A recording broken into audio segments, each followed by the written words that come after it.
Halo, pada pertemuan ini kita akan belajar bagaimana kita bisa menambahkan aset-aset ke dalam proyek kita. Ya, jadi yang dimaksud dengan aset adalah semua hal yang dapat kita gunakan di dalam game kita. Misalnya seperti background image, misalnya bisa sound, bisa scripting, dan apapun itu kita masuk ke dalam aset. Ya. Seperti yang di bawah, di sini kita lihat di ada project, aset, kita bisa klik kanan, bisa show in Explorer. Oke, di sini ada folder aset. Di sini adalah aset-aset yang ada di dalam project kita. Jadi ketika kita ingin menambahkan misalnya image ke dalamnya, kita tinggal bisa copy paste ya, file ke dalam aset tersebut. Ya. Selain itu kita juga bisa mengambil aset dari yang namanya asset store. Ya, jadi di Unity menyediakan asset store di mana kita bisa melihat atau mengambil atau mendownload ataupun membeli aset-aset yang disediakan oleh Unity. Jadi biasanya aset store itu berisi dari aset-aset yang dari Unity ataupun dari orang lain atau user lain yang menambahkan aset tersebut ke dalam aset store. Ya, untuk bisa mengakses aset store, kita bisa ke bagian window asset store atau control 9. Oke. Nah, untuk bisa mengakses asset store, kita harus mempunyai account Unity. Jadi pastikan di sini saya udah login ya. Nah, di sini kita tinggal search saja aset. Ya, di sini saya akan menggunakan Sunnyland Asset. Jadi saya akan search saja Sunnyland.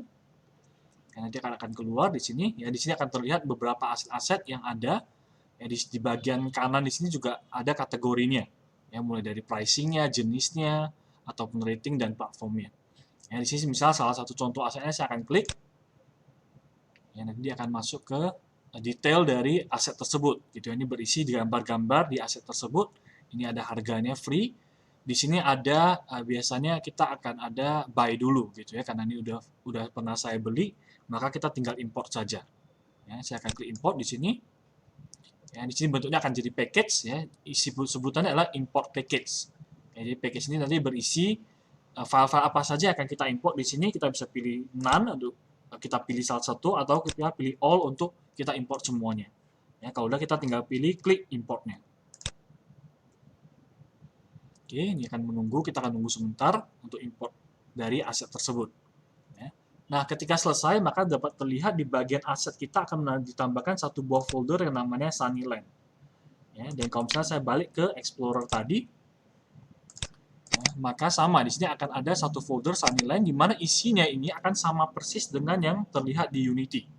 Ya, jadi ketika kita melakukan remove atau kita delete sebuah aset di dalam Unity ini, maka di hard drive kita akan hilang juga. Jadi perlu diperhatikan di sini.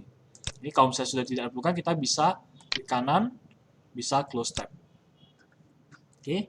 Nah, di sini adalah isi dari package-nya. Kemudian kita bisa lihat sedikit. Di sini ada artwork dan ataupun scene-nya. Jadi ada contoh scene demo. Kalau misalnya kita ingin melihat demonya, di sini ada artwork-nya. Di sini ada di bagian jadi dua. Ada environment untuk props-nya seperti misalnya background, ataupun misalnya tree dan lainnya ya. Ini adalah aset-asetnya semua dan ada sprite. Ya, sprite ini biasa sebutannya adalah lebih ke arah karakter gitu ya. Dia ada karakter enemy, ada karakter player dan lainnya gitu ya. Dan di sini kita ada beberapa aset yang kita bisa gunakan ya. Nah, kalau memang kalian punya aset-aset sendiri ya kita juga bisa melakukan import di sini. Nah, cara menambahkan objek ke dalam game itu cukup simple. Jadi misalnya saya ambil player, ya, misalnya saya ambil salah satu idol gitu ya. Di sini ada idol, saya tinggal pilih, ini adalah bentuknya gambar. Ya, saya tinggal klik drag, masukkan ke dalam hierarki. Oke, maka sebenarnya aset ini sudah terlihat, cuman kalau misalnya kita lihat di sini tidak ada penambahan. Kenapa? Karena aset ini terhitung lumayan kecil untuk size-nya gitu ya. Kalau misalnya kita lihat di sini ukurannya adalah 33 kali 32 pixel. Jadi lumayan kecil. Oke, kita akan mengganti beberapa properties di kameranya. Ya, karena kalau misalnya kita contoh lihat, kita klik kamera di sini, di bagian propertiesnya atau di inspektornya kita lihat komponennya ada size. Ya, size-nya adalah ukuran dari kameranya. Ya, jadi kita bisa kecilkan menggunakan angka kita bisa masukkan atau kita bisa drag ya, untuk lebih besar atau kecilnya. Ya. Nah, untuk kamera tersebut sebenarnya projection-nya ada dua jenis, kita bisa pilih orthographic atau perspektif. Ya.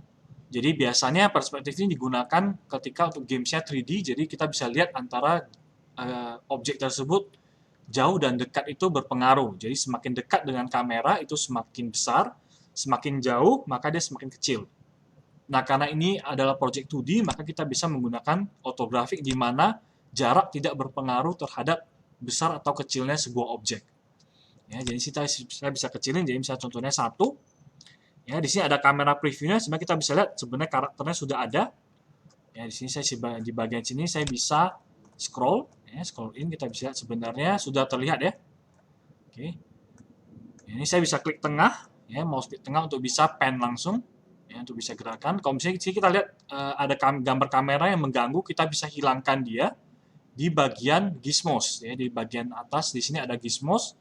Kita bisa klik tanda panah, di sini kita bisa lihat bagian mana yang kita ingin ganti atau kita ingin tampilkan atau kita ingin hilangkan.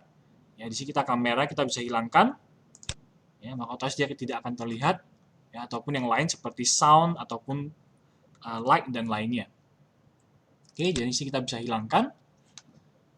Ya, di sini itu sudah terlihat, kita sudah bisa kelihatan objeknya. Ya, di dalam gamenya kita lihat di sini sudah bisa terlihat untuk objeknya juga.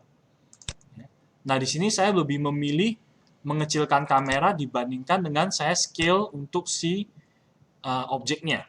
Kenapa? Karena kita tahu bahwa semua aset di project ini kecil semua. Jadi kalau misalnya kita lihat untuk objek-objek yang lain, semua size-nya adalah kecil, ya, 33 kali 32. Jadi daripada nanti kita akan scaling semua objeknya menjadi lebih besar, maka akan lebih mudah kalau kita kecilkan untuk ukuran dari kameranya.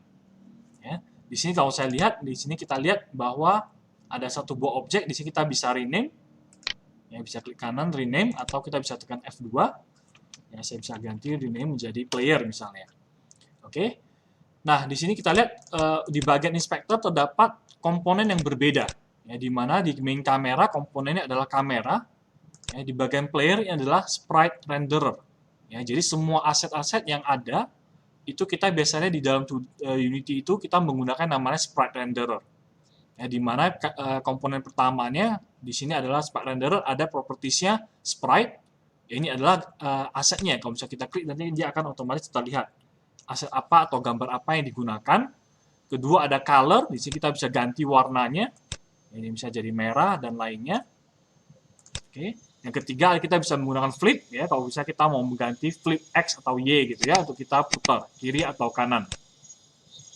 Selain itu masih ada properti-properti yang bisa terlihat seperti misalnya draw mode-nya kita mau pakai yang jenis yang mana, mask-nya mau seperti apa atau sprite-nya. Ya, selain itu dia punya setting untuk kita bisa sorting layer-nya, ya, ada sorting layer, kita bisa tambahkan layer tambahan atau order-nya. Semakin tinggi maka dia akan semakin di atas.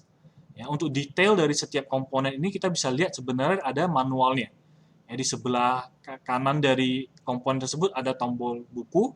Ya, kita bisa klik, nanti dia akan terhubung ke dokumentasi di Unity-nya. Ya, di sini ada contohnya ada sprite renderer, propertiesnya apa saja, dan kegunaannya masing-masing. Ya, jadi detail-detail dari setiap komponen di dalam Unity itu bisa dilihat di bagian sini. Kita juga bisa menambahkan beberapa komponen tambahan di dalam game object tersebut. Ya, akan sangat banyak komponen yang ada di dalam Unity.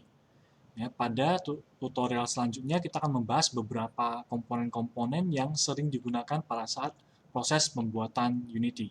Oke, sekian tutorial hari ini. Terima kasih.